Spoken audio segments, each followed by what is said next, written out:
Hello, dear students. This is Dr. Govind Sarswat, Assistant Professor in English from Government College, Digana. Dear students, in this lecture, we will talk about dramatic monologue. It is prescribed for the students of BA third year.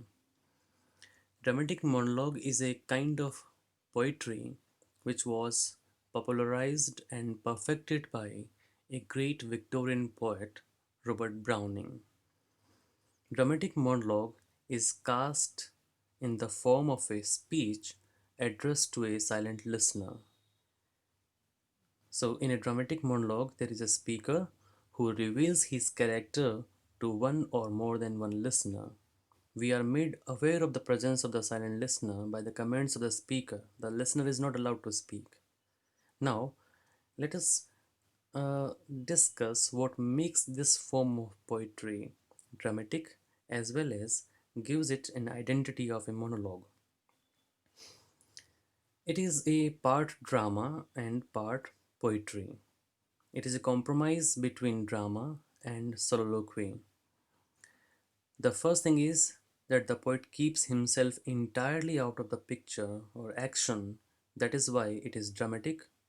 And then no one besides the speaker is allowed to speak. So it is a monologue, not a dialogue. The character speaks on the spur of a dramatic crisis. Thus, the monologue is essentially lyrical. In a way, we can say that a dramatic monologue incorporates qualities of a drama, soliloquy, and a lyric. There are many essential features of dramatic monologue.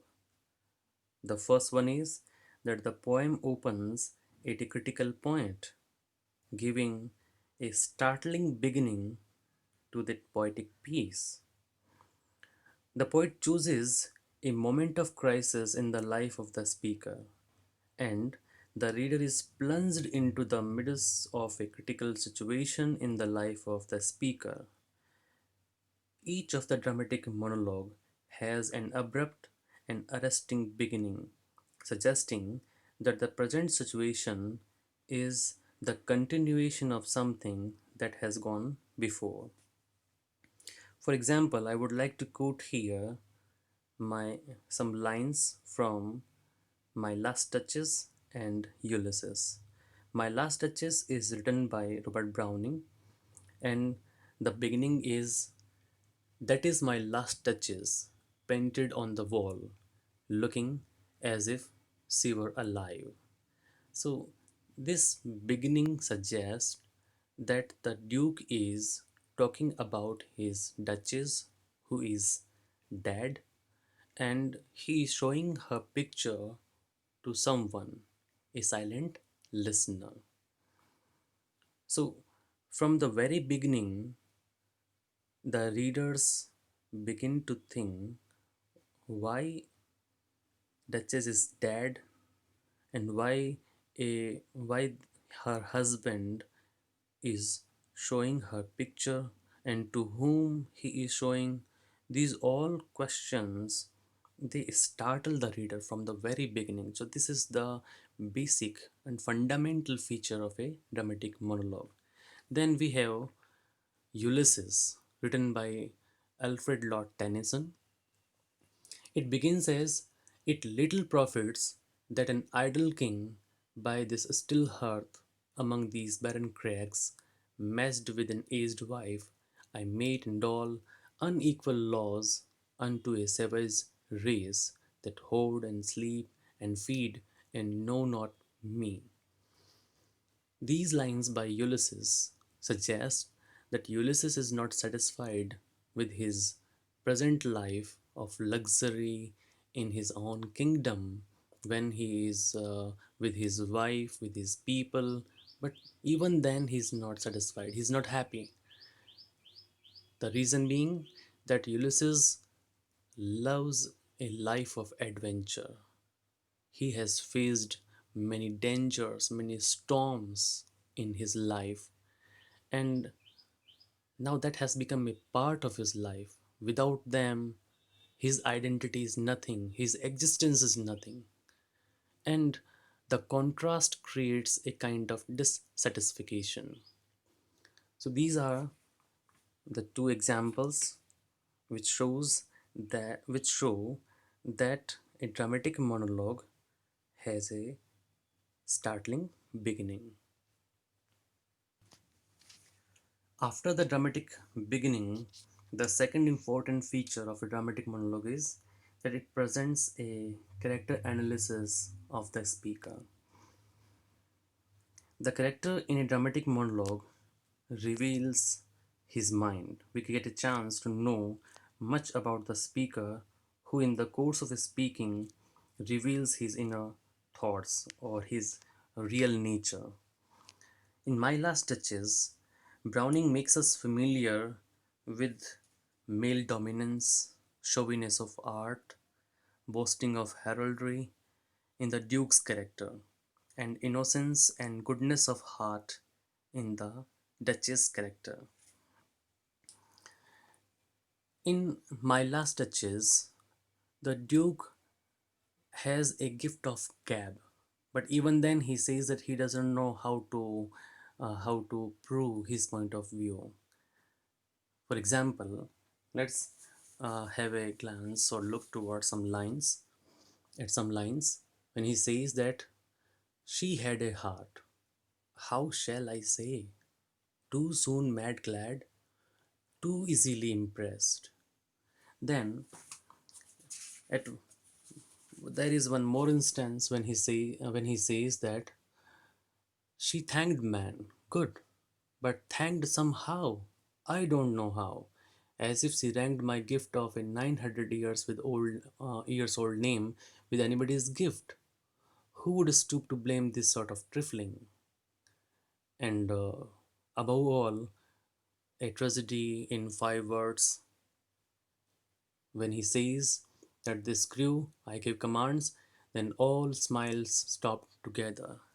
These all statements of the Duke show that in a way he tries to convince the silent listener that it was not his fault, that the Duchess is in the form of painting painted on the wall. He was innocent. What could he do?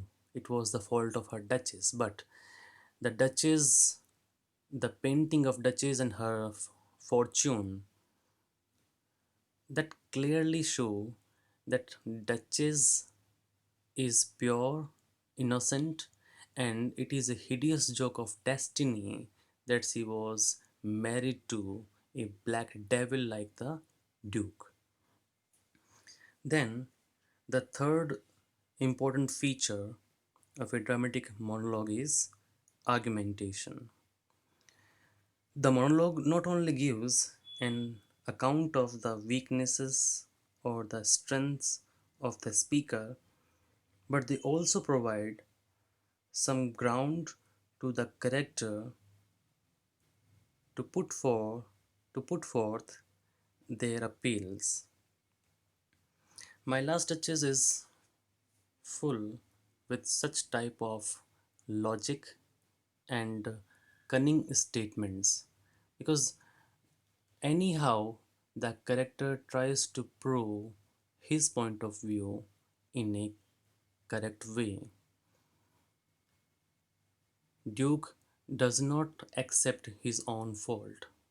He, on the other hand, tries to prove that the Duchess was at fault and he had to kill her. Although it is not clearly stated, it is just hinted in All Smiles Stopped Together. So, uh, again, we can quote from Ulysses when Ulysses tries to prove his point of view that why should I stop and make a pause here in Ithaca and what why it is necessary for him to set out on a journey once again towards the horizon, ever shifting horizon, because He loves to live a life of adventure. Without adventure, his life is empty. His life is without any color. In order to enjoy the life to the maximum, he has to go on his own journey. So these are the important features of dramatic monologue. I have been recording some lectures of other classes also. That's why the mingling of some terms can be seen in my recording. I beg your pardon, but I feel that whatever I have recorded for you in this lecture is useful, and I hope that I could make you understand the basic information or the basic funda behind writing dramatic monologue. Thank you.